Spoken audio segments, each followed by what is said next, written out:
My dear students, how are you all? So, we have started your fifth unit from your Flamingo book, and it is about Gandhiji.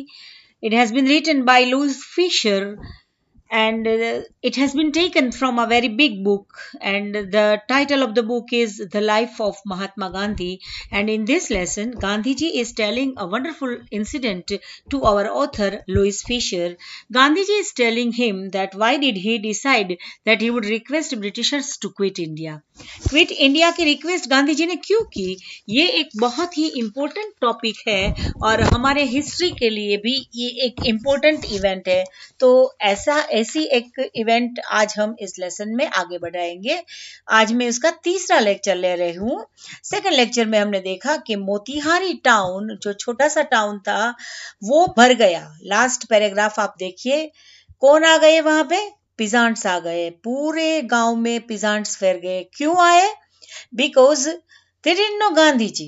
They had not heard about Gandhiji, but they heard only one thing, that a Mahatma, it is a nice word used for Gandhiji, a Mahatma who wanted to help them was in trouble with the authorities.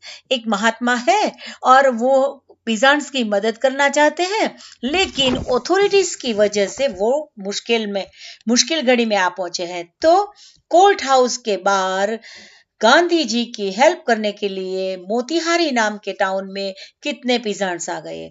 लेकिन ये घटना दूसरी तरह से भी important है, because it was their beginning of the liberation from fear of British. तो अब तक ये जो पिजांट्स थे वो ब्रिटिशर्स से डर रहे थे, वो भयभीत थे, लेकिन इस भय को छोड़कर वो गांधी जी की हेल्प के लिए ब्रिटिशर्स का भय न रखते हुए वो एकत्र हो गए। It was a nice beginning according to Mahatma Gandhi ji. The officials felt powerless without Gandhiji's cooperation. To manage the peasants, it was very much difficult because they were in big numbers, and the officers were powerless without Gandhiji's cooperation. Gandhi ji के cooperation के बिना इतने बड़े crowd को manage करना impossible था, क्योंकि सब लोग गांधी जी की मदद के लिए आए थे। तो Gandhi ji, he was a nice gentleman. So Gandhi ji Gandhi ji ने ऐसा नहीं किया कि करो, तुम अपने आप काम कर लो, सबको मैनेज कर लो, देख लो मैं भी यहाँ खड़ा हूं, देखता हूं मैं कैसे कर लेते हो। ऐसा नहीं किया गांधी जी ने। Gandhi ji help them regulate the crowd को रेगुलेट करने के लिए गांधी जी ने उसकी हेल्प की, उसकी मदद की। He was polite and friendly. It was the habit of Gandhi ji to be polite and friendly. He was giving them concrete proof, और गांधी जी ब्रिटिशर्स को कॉन्क्रीट प्रूफ दे रहे थे। क्या प्रूफ था? दैट देयर माइट, उन लोगों की जो ताकत थी। हिथरट्यू ड्रेडेड, अब तक, हिथरट्यू इट मीन्स अब तक, ड्रेडेड यानी भयभीत। इन खेडूत लोगों की ताकत अब तक भयभीत थी, अब तक अनक्वेश्चन्ड थी। उन लोगों ने कोई क्वेश्चन नहीं किया था कि आप लोग हमसे किस चीज के पैसे ले रहे हो, हमारे पैसे से आप क्या कर रहे हो, हम क्यों आपको पैसे दे, हम आपको अपनी इंडिगो की जो उपज है वो तो दे देते हैं, फिर भी क्यों हम पैसे दे। ऐसा कोई क्वेश्चन पीजेंट्स ने नहीं किया था। तो ये अनक्वेश्चन थे। Could be challenged by Indians, Indians में ऐसी ताकत है कि ये could be challenged, आपको चैलेंज कर सकते हैं। The government was baffled. Government की हालत क्या हो गई? The government was baffled. The prosecutor requested the judge to postpone the trial. और प्रोसिक्यूटर जो थे, पब्लिक प्रोसिक्यूटर, उसने जज को रिक्वेस्ट की कि आप जो ट्रायल है उसे पोस्टपोन कर दीजिए। Apparently the authorities wished to consult their superiors. और जो ऑथोरिटीज थे वो नाम की ऑथोरिटीज थी। After all they had superiors. Authorities अपने सुपीरियर्स को कंसल्ट किए बिना कुछ नहीं कर सकते थे। उन दिनों की बात थी जब अंग्रेज हमारे देश में थे, तब की। तो the authorities wished to consult their superiors. Gandhi protested against the delay, लेकिन इन जो प्रोसीजर चल रही थी, गांधी जी की धरपकड़ हो गई थी और गांधी जी को बचाने के लिए कितने पेजेंट्स आ गए थे मोतिहारी में, और it was very much difficult to manage the whole crowd. So prosecutor ने रिक्वेस्ट की जज को कि आप पूरी ट्रायल है ना उसे पोस्टपोन कर दीजिए, और अपेरेंटली अथॉरिटी को ये डिसीजन लेने के लिए उसके सुपीरियर्स की एडवाइस लेनी थी। सो गांधी जी को ये अच्छा नहीं लगा कि ये इतने डिले क्यों। Gandhi ji protested against the delay. He read a statement pleading guilty. He was involved, he told the court, in a conflict of duties. तो he read a statement pleading guilty. उसने एक स्टेटमेंट पढ़ा न्यूज़पेपर में। In this statement he was pleading guilty. तो गांधी जी को ये अच्छा नहीं लगा। तो आप अपनी ड्यूटीज को कॉन्फ्लिक्ट कर रहे हो। On one hand, not to set a bad example as a lawbreaker. On the other hand, to render the humanitarian and national services for which he had come. तो उसको दो तरफ की ड्यूटीज बजानी पड़ती थी। वो ह्यूमैनिटेरियन थी, नेशनल सर्विस के लिए वो वहां पे थे। He disregarded the order to leave, और कोर्ट ने गांधी जी को लीव करने के लिए गांधी जी को बोला आप यहां से चले जाइए, ऐसा ऑर्डर दिया। लेकिन because of the above thing Gandhi ji did not accept their order to leave, not for want of respect for lawful authority, but in obedience to the higher law of our being, the voice of conscience. He asked the penalty due. The magistrate announced that he would pronounce sentence after a 2-hour recess, and he asked Gandhi to furnish bail for those 120 minutes. वो magistrate तो थक गया था और उसने बोला कि मैं 2 घंटे की रिसेस के बाद आपको बेल आपको दे देता हूं, आपकी बेल सुना देता हूं। गांधी जी रिफ्यूज्ड। द जज रिलीज्ड हिम विदाउट बेल। तो गांधी जी ने तो इस 2 आवर्स की रिसेस के बेल की भी रिफ्यूज कर दी, और फाइनली जज ने गांधी जी को विदाउट बेल मुक्त कर दिया। When the court reconvened, the judge said that he would not deliver the judgment for several days. Meanwhile, he allowed Gandhi to remain at liberty. Finally, judge was in discussion with his authority, and that's why he couldn't give any decision, and he said that he was not able to give any judgment for several days, and that's why he allowed Gandhi ji to remain at liberty. Rajendra Prasad, Brij Kishore Babu, Maulana Mazharul हक, several other prominent lawyer had arrived from Bihar. Bihar से इतने सारे लोग आ गए। राजेंद्र प्रसाद जो फिर हमारे पहले राष्ट्रपति बने, स्वतंत्र भारत के प्रथम राष्ट्रपति बने। Brij Kishore Babu, he was also a famous lawyer. मौलाना मजहरुल हक and several other prominent lawyer had arrived from where? From Bihar. They conferred with Gandhi. So they conferred with Gandhi. Conferred यानी to take advice. उसने गांधी की सलाह ली।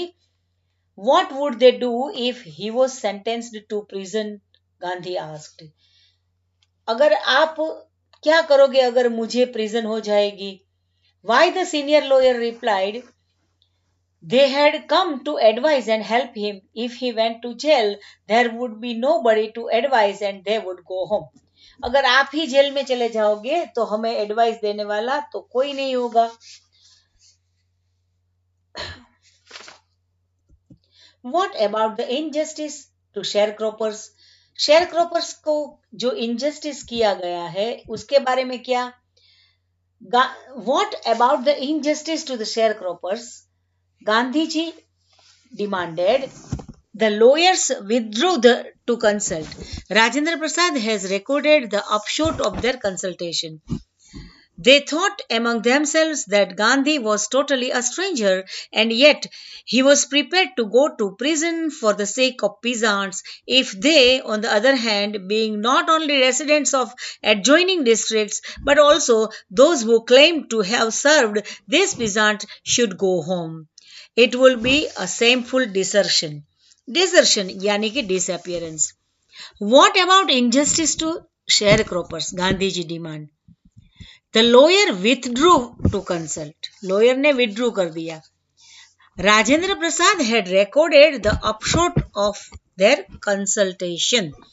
राजेंद्र प्रसाद डॉक्टर राजेंद्र प्रसाद ने सब कुछ record कर लिया और क्या किया? They thought among themselves that Gandhi was totally a stranger. Gandhi तो totally stranger था. He was not among them and yet he was prepared to go to prison for the sake of the peasants. और फिर भी वो peasants के लिए jail जाने के लिए रेडी हो गए. If they, on the other hand, being not only residents of the adjoining district, but also those who claim to have served these peasants, should go home. तो ये बहुत ही बड़ी बात बोल दी कि ऑन द अदर हैंड ये दूसरे लोग हैं जो रेसिडेंट्स हैं उस डिस्ट्रिक्ट के और जिसने ऐसा क्लेम किया है कि हमने पिजांट्स की सेवा की है, उसे घर चले जाना चाहिए. It would be shameful desertion. Desertion यानी डिसअपियरेंस. और ऐसी स्थिति में उन लोगों का घर चले जाना ये बड़ी ही शेमफुल बात होगी.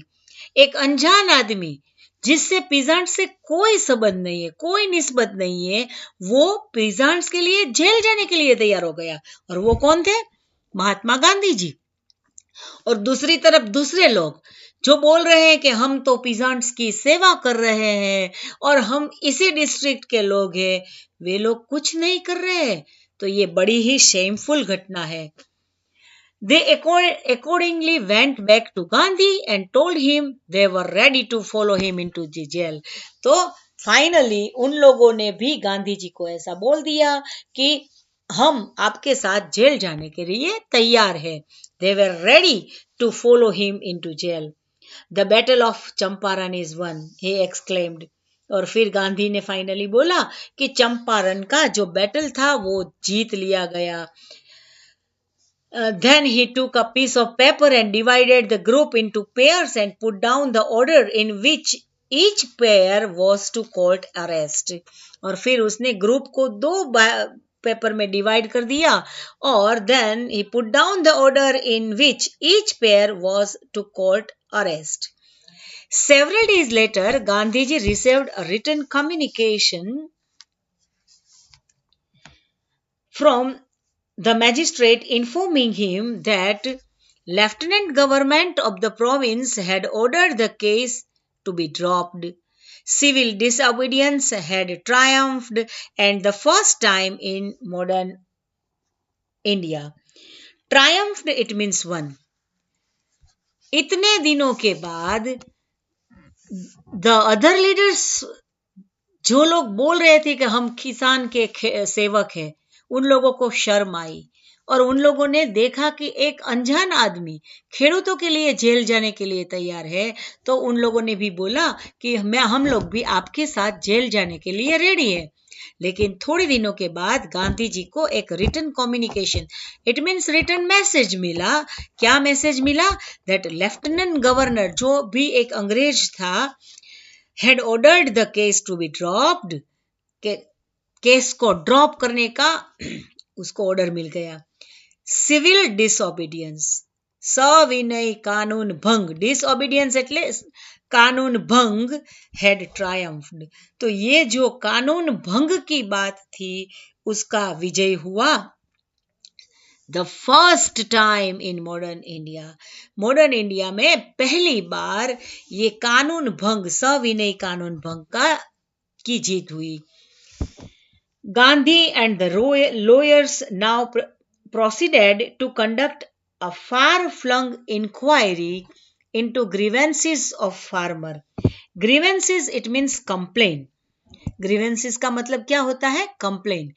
Gandhi and the lawyers now proceeded to conduct a far-flung inquiry into the grievances of the farmers.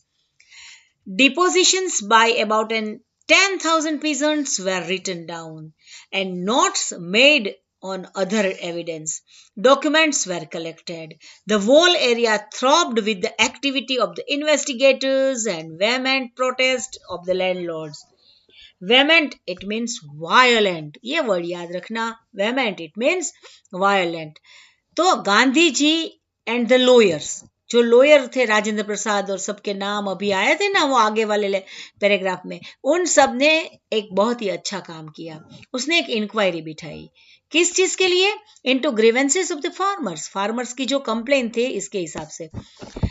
Depositions by about 10,000 peasants were written down. Not one, not two, not three, but 10,000 peasants की जो deposition थी उसको note down कर दिया गया, उसको file up किया गया। डॉक्यूमेंट्स वर कलेक्टेड, और डॉक्यूमेंट्स भी कलेक्ट हो गए। The whole area throbbed with the activity of investigators, और पूरा जो एरिया था वो जीवंत हो गया उस एक्टिविटीज से। बट इनसे तकलीफ किसको हुई? लैंडलॉर्ड्स को, जमींदार लोग को। The vehement protest of landlords. Vehement it means violent. In June, Gandhiji was summoned to Sir Edward Gate, the Lieutenant Governor. Before he went,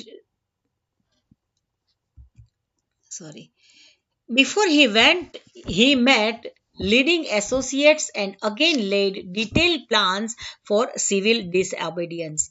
तो वो वहां पे गए, उससे पहले he just met some leading associate and again laid detailed plan for civil disobedience if he should not return.